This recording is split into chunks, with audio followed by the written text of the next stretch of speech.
Digital systems have disrupted our entire world.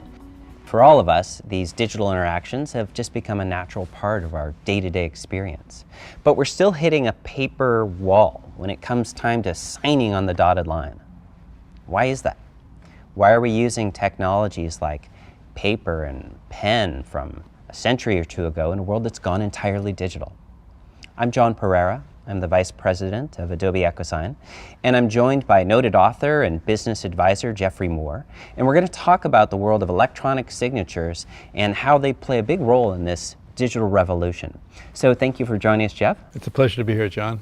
So tell us, let's just kick things off. How are digital systems disrupting the world of business? Well, you know, the first decade of this century, we disrupted the consumer world and we created a very rich consumer experience, but largely it wasn't getting into the enterprise. And then in this decade, both because of millennials and just because of the value of digital systems, we've said we've got to bring that into the enterprise architecture. It's very disruptive. The enterprise was built around systems of record, and these are more systems of engagement. They're very different design goals, and getting them together that's the big challenge of the decade. We're going mobile with digital systems. If you remember 20 years ago, we did it with the PC. Now it's the iPad and the smartphone, and it's changing virtually every interaction that you have with a customer or a partner or a supplier. In a lot of your writing and discussions that you give, you talk about systems of engagement. What do you mean by that, and what's its impact on IT? Yeah, this is to me where the future of IT is right now at a crossroads. Most of my career, we were building systems of record. They were database systems, very carefully architected, very reliable, very secure, in data centers. They were hard to use. They were hard to maintain, but that's what IT was. What happened in the first decade of this century was this incredible digital revolution with smartphones and then with the iPad has created a totally different view of IT. We call them systems of engagement because they're user-centric and it's all about the user experience. And as a consumption vehicle, it's wildly popular. Now what's happened is that the enterprise has said, we need to bring this technology into our business flow. It's obviously very powerful as a mobile technology. Our executives can use it, our sales reps can use it, et cetera. But we need to onboard it onto a systems of record infrastructure. That's a challenge, and that's taking time. So the IT organization is prioritizing the things that they're working on, and I think maybe e-signatures is on the list, but it may not have gotten to the top of the list, because at the top of the list they may still be worrying about security or reliability. So why do you think people are still using fax machines, scanners, pen and paper, overnight envelopes for these types of business processes like contracts? Well, it's inertia. I mean, basically, because it worked. And there was a time, remember, when FedEx said positively overnight, and that was like a miracle. It is clearly out of sync with the digital infrastructure. And so as soon as the enterprise, I think as the enterprise gets more comfortable integrating the consumer infrastructure to an enterprise standard, this thing will become highly pervasive very rapidly. Are there any big barriers to adoption on this front that you're aware of? It's just inertia. I spend a lot of my time with the technology adoption world, and really, Newton has got a very powerful law which says an object at rest wants to stay at rest, and an object in motion wants to stay in motion. People like to do what they did the last year, and so it's just literally habit and going forward.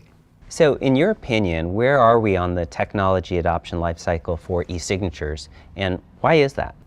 Well, you and I were at a recent conference and we actually polled the audience, so it's kind of fun. Most of the audience agreed we were past the early adopter stage, but not completely into the mainstream market. So we call that crossing the chasm. And in that part of the stage, the use cases that drive them are the ones that are a little bit more urgent. So we talked about some in sales and some in HR, and we talked about some in procurement. When conservatives or pragmatists want to kind of put on the brakes, they often will say, I'm worried about security or I'm worried about compliance. I'm particularly interested on this compliance side. Where are we with the legal side of e-signatures? Yeah, it's a great question. It's one that we get certainly a lot of the time. Are e-signatures valid and legal, and will they hold up in a court of law? Well, there's a lot of good news here. In 1999, the United States passed the e-Sign Act, and it's now legal in every single 50 states across the U.S. More than 30 countries around the world have embraced electronic signatures. That number is increasing every single month. And so for me, this is a question of getting the word out. And I think, in fact, there's an opportunity for the legal function to actually act more as an accelerator of the business and these new systems of engagement rather than saying, hey, I'm not so sure about this? Yeah, it absolutely is imperative that the legal counsel at least know the law. I think isn't that kind of a rule?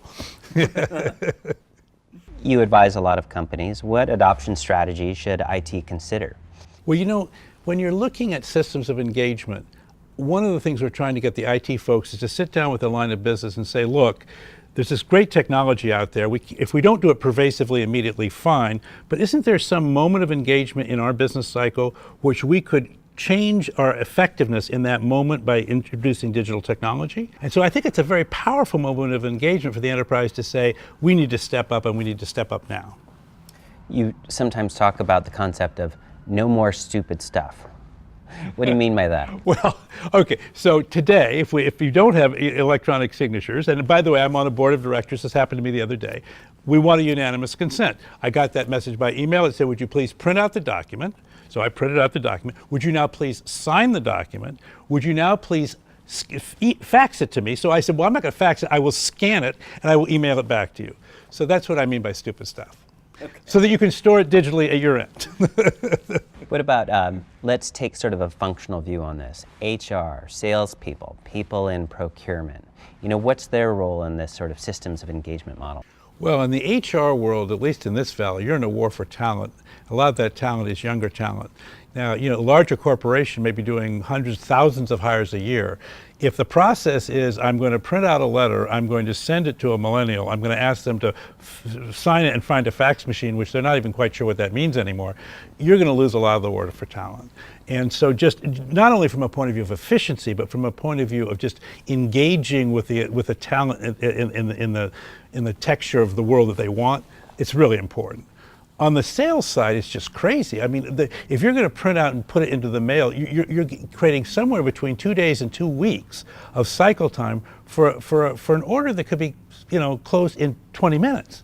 And so in that kind of a model, it just doesn't make any sense. So it's an efficiency issue, but it's also a risk. When you expose your sales cycle to competitive risk, that's just crazy. So there's a bunch of stuff going on right now. It really is stupid the way we're doing it, and the sooner we get off it, really the better. So what's the next big disruption? Once systems of engagement are fully implemented and we live in this fully user-centric world? Well, you know, the key to that world is our mobile devices that allow people to be their full self and be fully present in any situation. In business situations, I think what you're going to see is we're going to be able to take all the technologies that are in these consumer devices and integrate them into business process flows.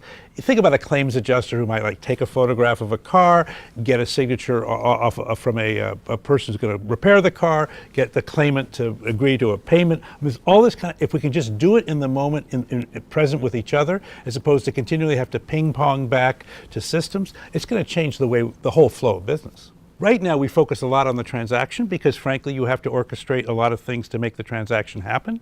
If you take that friction out of the system, there's more time to focus on the relationship. And also, systems of engagement make it much easier to collaborate and interact with each other. So I think you're going to see a more collaborative work style. I think there's going to be, and we're seeing this in a number of parts of our culture right now, where people are coming together to solve problems collaboratively. And I think it's because the digital infrastructure is removing a bunch of the stuff that kind of kept us at arm's length from each other. We were talking a little bit earlier about, you know, what's the role of PDF in all of this? What's the role of companies like Adobe? Yeah, I want to put you on the spot here, because if you look at the PDF infrastructure and you look at the EchoSign, you're saying, wow, this is a marriage made in heaven. So what are your plans for integrating them? Where are you in that journey, and where might you go next? Yeah, it's a great question. So it turns out that, you know, we're also in the business of helping companies not do any more stupid stuff. And as soon as you move to the world of electronic signatures, people are reducing costs. They're taking friction out of the business, they're increasing compliance, and they're just doing business more digitally. Now, it turns out that 99.999% of everything in the world that's signed electronically, to your point, is a PDF, which is a field that Adobe has done a lot of pioneering and innovation in. So one of the things that we've done is just with the Adobe Reader, which is now on almost 1 billion devices around the earth, we've embedded EchoSign technologies right there. So anybody that opens up a PDF from Adobe, you click on the button that says sign, you're up and running, and you can have a fully compliant, legal, secure signature for the 21st century. But you know, we're just getting started. There's so much more to do here in the arena of touch and identity and workflow capabilities. So there's some really exciting things coming down the roadmap from us as But well. I have to tell you something, that what you just described is the end of stupid stuff if we all could just click on the sign button. Well, Geoffrey, thank you so much for joining us and talking about the world of systems of engagement and electronic signatures. It's always a pleasure to engage with Adobe. Well, you know, this is a really important moment of time where Adobe is going to spend a lot of time and energy and innovation on the digital document approach and how do we keep business completely electronic and enable these systems of engagement that we've been talking about. Thank you for joining us. It's been a delight, and we're looking ahead to the next 12 months.